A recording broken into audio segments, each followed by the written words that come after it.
स्वागत है आपका अपने एल के आर्य क्लासेस में। आज हम बोर्ड परीक्षा कक्षा 10 विषय रासायनिक विज्ञान पिछले 5 वर्ष में पूछे जाने वाले प्रश्नों को देखेंगे। जो हमारे से पिछले 5 वर्षों में पूछे गए क्वेश्चन है, आज उनको हम देखेंगे। ये 5 वर्षों में पूछे जाने वाले क्वेश्चन है। देखते हैं हम। पहला, प्रासरण दाब को परिभाषित कीजिए। आप कैसे प्रदर्शित करेंगे कि प्रासरण दाब एक अणुसंख्या गुणधर्म है। पिछले 5 वर्षों में पूछे गए ये सारे क्वेश्चन है। प्रासरण की क्रिया को रोकने के लिए आवश्यक दाब को प्रासरण दाब कहते हैं। बहुत सिंपल डेफिनेशन आपको अपनी भाषा में देनी है। प्रासरण की क्रिया को रोकने के लिए आवश्यक दाब को प्रासरण दाब कहते हैं। प्रासरण दाब विलायक में उपस्थित अणुओं की संख्या पर निर्भर करता है, अतः यह गुण संख्या गुणधर्म है। दूसरी हेडिंग है हमारी, प्रति प्रासरण दाब क्या है, इसका उपयोग लिखिए। प्रति प्रासरण दाब का प्रयोग लिखना है। प्रासरण की क्रिया के व्युत्क्रम को प्रति प्रासरण कहते हैं, यानी कि प्रासरण की क्रिया के उल्टे को प्रतिप्रासरण कहते हैं। इसका प्रयोग आरओ के पानी को शुद्धिकरण के लिए, यानी कि शुद्ध करने के लिए आरओ के पानी जल को प्रयोग किया जाता है।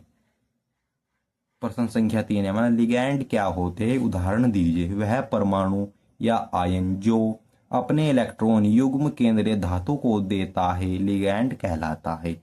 उदाहरण CN CO NO2 EN।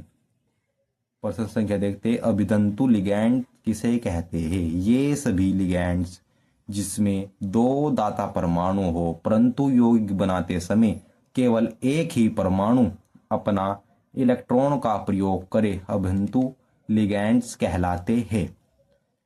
प्रश्न संख्या 5 इंपोर्टेंट क्वेश्चन, उपसय संयोजक संख्या को परिभाषित कीजिए। या आपसे भी पूछ सकता है कि उपसय संयोजक यौगिक क्या है। देखते, धातु या आयन से जुड़े दाता परमाणुओं की संख्या को उपसय संयोजन संख्या कहते हैं।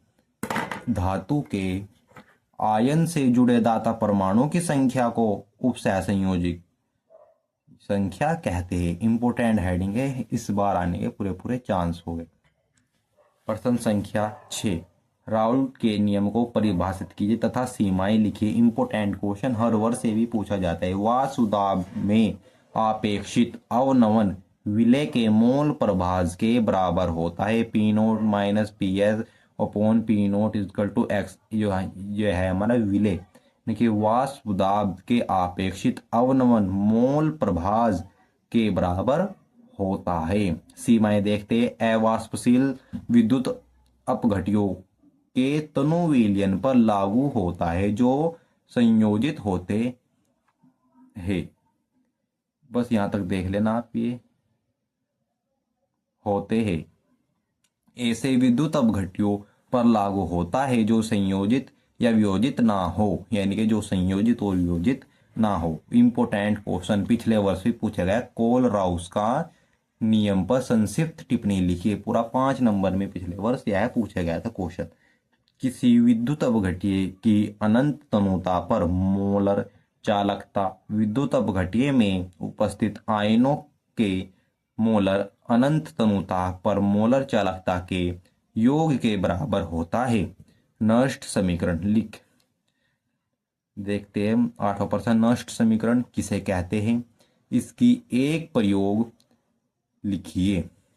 E is equal to E0 minus के 2.003 RT upon NF log 1 upon M plus के 1, जहां हमारा R गैस नियतांक, T हमारा ताप, F हमारा फ्रेडन नियतांक, N प्रयुक्त इलेक्ट्रॉन की संख्या और M प्लस के विलेय में धातु की सक्रियता। यह आपसे 2 या 3 नंबर में पूछा जा सकता है। इसका प्रयोग है किसी सेल का विद्युत वाहक बल ज्ञात करने में इसका प्रयोग किया जाता है। किसी सेल का विद्युत वाहक बल ज्ञात करने में इसका प्रयोग किया जाता है। समप्रासीय घोल किसे कहते हैं, समप्रासीय घोल किसे कहते हैं। समप्रासीय विलयन वह विलयन जिसके प्रासरण दाब समान हो समप्रासीय घोल कहलाता है। जिसका प्रासरण दाब समान हो समप्रासी घोल कहलाता है। 10वां है हमारा एल्कोहल का क्वथनांक एल्केन ईथर एल्डिहाइड से अधिक होता है। एल्कोहल के अणु आपस में हाइड्रोजन बंध बनाते हैं जिसके कारण इनका क्वथनांक अधिक हो जाता है। प्रश्न संख्या देखते। प्रश्न संख्या 11 अभिक्रिया के लिए कोटि व आणविकता में अंतर। कोटि कहती है हमारी कोई सांद्रता परिवर्तन पर निर्भर कोटि सांद्रता परिवर्तन पर निर्भर कर सकती है। आणविकता कहते हैं आणविकता अभिक्रिया में भाग लेने वाले अणुओं की संख्या पर निर्भर करती है। दूसरी हमारी क्या कह रहा है, दूसरा पॉइंट, कोटि का मान शून्य हो सकता है, आणविकता का मान शून्य नहीं हो सकता है। कोटि 3 से अधिक हो सकती है, आणविकता 3 से अधिक नहीं हो सकती। इंपोर्टेंट क्वेश्चन है हमारा, ये पिछले वर्ष भी पूछा गया था। संक्रमण तत्वों के क्वथनांक अधिक होता है, वह ये धातु कठोर होती है, कारण स्पष्ट कीजिए। मोस्ट इंपोर्टेंट क्वेश्चन, संक्रमण धातु के डी कक्षक अयुग्मित होने के कारण ये प्रबल धात्विक बंध बनाते हैं जिसके कारण इनका गलनांक वह कठोरता अधिक होती है। इनकी कठोरता और गलनांक अधिक होता है जिसके कारण वह अपना गलनांक बनाते हैं। प्रश्न संख्या 13 मोलर चालकता किसे कहते हैं, उदाहरण लिखो।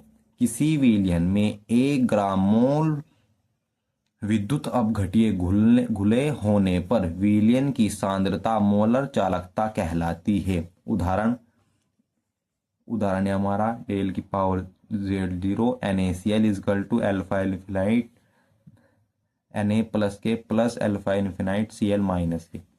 प्रश्न संख्या 14 प्रोटीन में विकृत से आप क्या समझते हैं। मोस्ट इंपोर्टेंट क्वेश्चन, पिछले बार आपसे 3 नंबर में पूछा गया था। ये क्वेश्चन अब के भी जरूर रिपीट होने के पूरे चांस है। जटिल प्रोटीन का कम पीएच व अधिक ताप पर सरल प्रोटीन संरचना में परिवर्तित हो जाना प्रोटीन का विकृतीकरण कहलाता है। प्रोटीन का विकृतीकरण कहलाता है। मोस्ट इंपोर्टेंट 15 क्वेश्चन, ये तो आपसे जरूर ही पूछा जाएगा। शून्य कोटि अभिक्रिया के लिए तथा शून्य कोटि अभिक्रिया लिखिए तथा उदाहरण भी लिखो। ये अभिक्रिया है जिनमें अभिक्रिया का वेग अभिकारकों की सांद्रता पर निर्भर नहीं करता है, वह शून्य कोटि अभिक्रिया कहलाती है। उदाहरण है H2 प्लस के Cl2 Hv के साथ इसकी अभिक्रिया कराएगा तो 2HCl हो जाएगा। इसका वेग देखते हैं, इसका वेग इजकल टू Kr0 होगा। आई होप कि आपको वीडियो अच्छी लगी हो। अगर आपको वीडियो अच्छी लगी हो तो हमारे चैनल को लाइक करें और शेयर करें, सब्सक्राइब करना ना भूलें। जय हिंद।